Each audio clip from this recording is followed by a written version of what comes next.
Hey, what is going on, everybody? Payne here once again, and welcome back for another edition of my Everton career on FIFA 13. And in the month of November, we have a ton of important games coming up, especially this one that we are kicking off with against Arsenal in the BPL. We also have a fixture in the Europa League which we need to win if we want to go through to that next round, and we've got to play Chelsea this month as well. That's another important fixture. They are games that we won last season, so I'm hoping that this month we can continue that good form against those big teams like Chelsea and Arsenal. This game against Arsenal, which was played at Goodison Park, if we wanted to continue our good run, because we've been doing pretty good actually in the Premier League this season.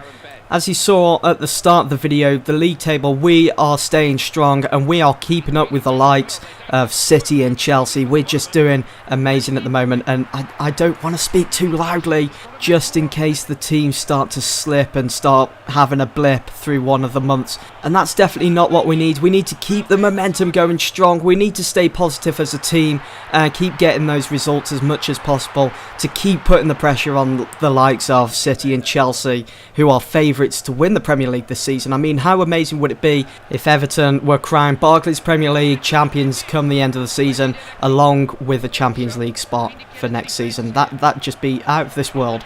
There is no reason why we can't do it either. I mean, look at what Sir Alex Ferguson did in real life with Manchester United in the season of 98 to 99. He had a really young side at his disposal.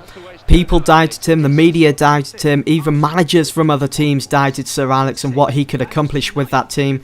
What did he go and do? He shut the critics up and he won the lot that season. And as Everton, we've just got to use that as an inspiration.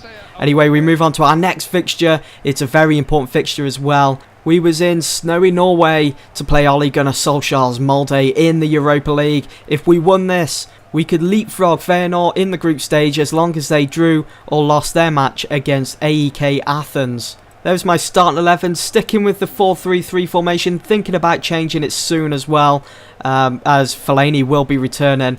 And also, I do want to bring back the partnership of Darren Bent and Jordan Ayew, having them play up front alongside each other. So a formation that has two strikers up front. I don't really want to use the 4-4-2 formation again, so I'll probably be juggling around with the formations again soon, because I want more goals, and I know some of you guys want to see more goals as well, because I'm kind of sick of games ending 1-0 or maybe even a ballless draw. So hopefully the partnership between Ayew and Bent will be returning as soon as possible. Anyway, the first goal of the game against Molde came from Nikiki Jelavic in the 64th minute, making it 1-0 to Everton. We did have a corner looking to make it 2-0 through a set piece, but the referee comes storming into the box and declares that there will be a penalty given to Everton. I was going to give it to Tello, but then I thought, no, you know what, I'm going to go for Baines, because one of you guys did say, let Baines take more penalties, because it's very rare that he does get on the end of a goal.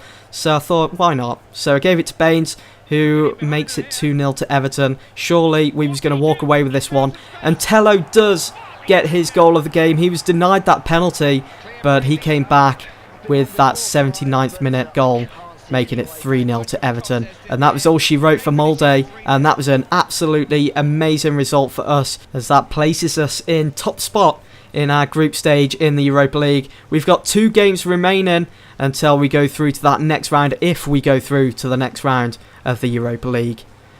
So our next fixture was back in the Barclays Premier League against Chelsea at Stamford Bridge.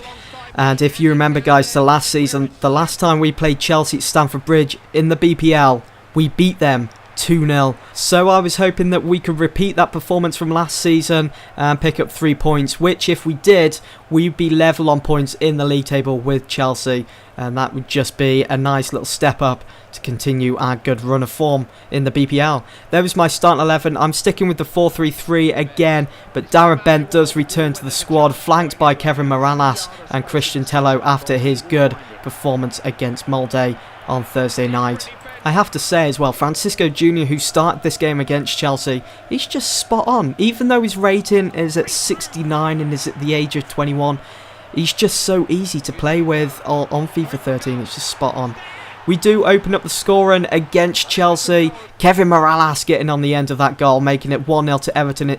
just before half-time, but there was still 1 more minute remaining of the first half, and Chelsea were going to go all out before they went in for the half-time talk. With the manager, and Demba Ba almost brought Chelsea level with Everton with that half volley, which just goes wide. There was still another 45 minutes left to play though, and we were in good stead of winning this game. We were full of confidence in the second half, looking to increase our lead to 2-0 just in case Chelsea did get that goal that they was looking for. Mata almost did make it 1-1 as he worked his way through our defence with his wonderful dribbling skills. And how about this for vision from Ross Barkley picking out Darren Bent? Yes, it is hot outside, it's time to get your sweat on. Kevin Morales made it 2-0 to Everton and getting his second goal of the game as well. An all-around great performance, great result, and we did indeed repeat last season's fixture of 2-0. Bent is hoping to break Duck. Never heard that saying in all my life, but he hasn't scored for such a while now, so I'm hoping to get him back to scoring ways as he deserves to be.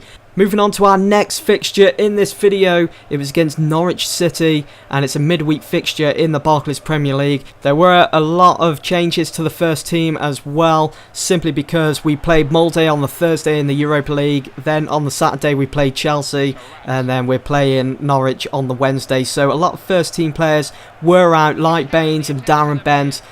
So you saw the likes of Blondie coming in. The first goal of the game came from that man, the loanee from Manchester United, Wilfried Zaha, in the 67th minute, making it 1-0 to Everton, and that was his second goal scored for Everton.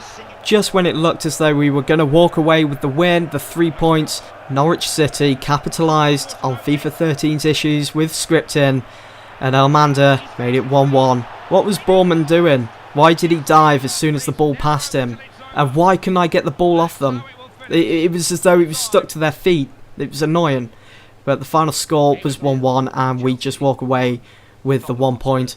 But we had some good news after that poor result against Norwich. Steven Pienaar has returned from his injury so he can rejoin the squad. And also, Marouane Fellaini is back from his 2 months out of being sidelined. So that's going to be great and interesting of seeing how he comes back to action.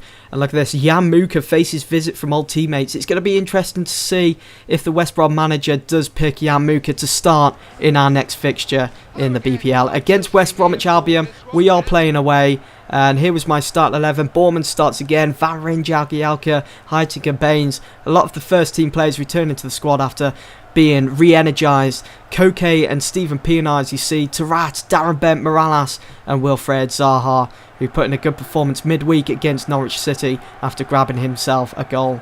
With over just 10 minutes gone of the game, Tarat almost made it 1-0 to Everton. I thought the ball was going to just gently roll across the line and make it 1-0, but it just goes wide.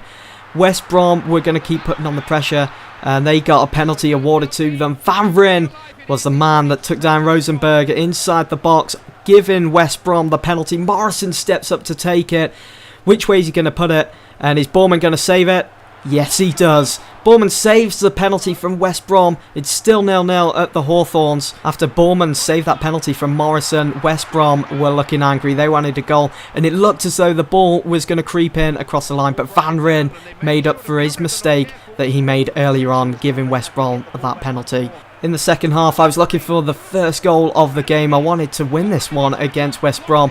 Zaha, who seems to be on a bit of a run recently, almost did make it 1-0, but the ball just bounced off the post and it was a complete scramble in the box. And look at Tello, in bags of space, totally unmarked, wasn't picked up by any of the defenders, had a chance, and also another chance. I'm sure there was a handball there, and the ref was standing right there too. Surely that would have been a free kick. The game ends a draw against West Brom, so that's just another point. We're not doing too good. I need those 3 points if we want to be competing with the likes of Chelsea and City. Shooting boots, missing for Bent. Yes, we know. You've already sent me this news article. Stop going on about it. We know that Darren Bent isn't scoring as much. Jordan Ayew came to me. He's spoken with his agent and believes that his position in the squad isn't what he was actually promised when he signed the contract. Here you can see me changing around the team, changing the formation. I know I said earlier that I didn't want to go for the 4-4-2 formation, but I think the diamond formation kind of worked out last time I tried it.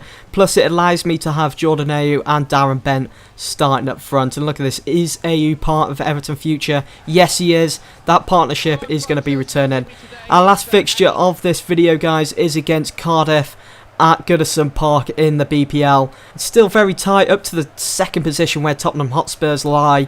So it was definitely a game we needed to win, and I'm sure the likes of Manchester United, they're going to be winning their fixtures, so they're going to be getting 3 points. So we just had to stay focused and stay positive, and the result will definitely come. There was my starting 11. Fellaini returns to the squad after being out for 2 months. It was great to see him and his afro back. Gueyu picks out the youngster Jordan Ayew, who was goal side. He tries to find the head of Fellaini. Could have made it 1-0 to Everton there. But can I just say, Cardiff's defence, for this game anyway, was just top-notch. It was absolutely amazing. The defenders, they were always boring down upon you. As you just saw, they were ready there to pounce, attack, and take that ball off you and win it. And Cardiff opened up the scoring. I was totally shocked by that. Whittingham, it was perfectly set up as well. Nice simple tap-in. I'm surprised Bowman didn't save that, but it just slipped in under his arm. I did change things around. I took Gueyu and Fellaini off for Tarat and Kevin Morales, hoping that they both could produce something, maybe even get a goal themselves and draw us level. But Darren Bent got his first goal in a long time, and what a goal it was. He almost burst the net with that shot, just powering it past the Cardiff goalkeeper, making it 1-1. There was still 10 or 11 minutes remaining of the game, and Darren Bent picked out the head of Kevin Morales. The substitute comes on, grabs himself a goal, making it 2-1 to Everton, putting Everton in front for the first time in this game. Surely now, once that final whistle was to be blown, we'd be awarded with those 3 points. But there was still just enough time to get another goal as Koke makes it 3-1 to Everton. Such an easy goal for him. It was a tap-in. It was simple. The goal was gaping. There was no defenders on the line. The final whistle was blown. The final score was 3-1. Darren Bent is back to scoring ways. The Everton revolution continues. And that, my friends, is the end of this video. I do hope you've enjoyed, and if you haven't already, be sure to like me on Facebook, follow me on Twitter, links are in the description, and I will see you soon. It's still hot outside. Go and enjoy the sun now that this episode is over. I'll see you soon. Peace out.